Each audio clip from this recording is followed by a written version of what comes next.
It's this place in history with the Vermont Historical Society. Steve Perkins, where are we today? We are at Ethan Allen Park next to the Ethan Allen Tower in Burlington. What happened here?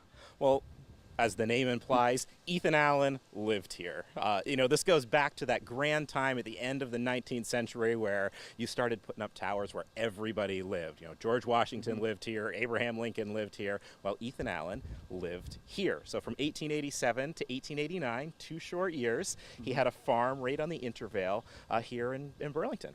Well, you put up a tower to get a good view. Let's go get a good view. Absolutely. Let's go to the top. So, wow, these views are incredible. Steve, what else can you tell us? Well, I know I say look at these views and think of them without any houses, because that's how Ethan Allen would have seen them. He was one of the first people to build out here in this north end of Burlington. I mean, it really was the middle of nowhere. Only a few hundred people living in Burlington at the time. So built a small farm in 1887 with his second wife, Fanny Allen.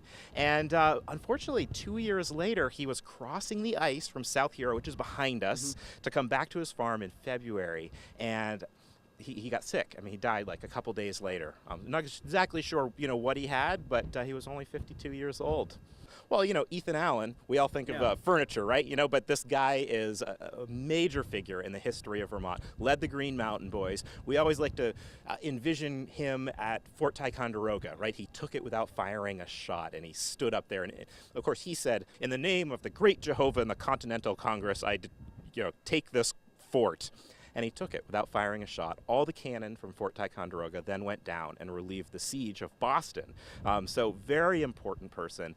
He ended up being captured. He stayed in Montreal for much of the Revolution as a prisoner of war, but came back to Vermont as a philosopher, an orator, a self-proclaimed lawyer, mostly living in Bennington, but last 2 years of his life right here in Burlington. And of course, what was possibly his house is now the Ethan Allen Homestead, and you can visit that today.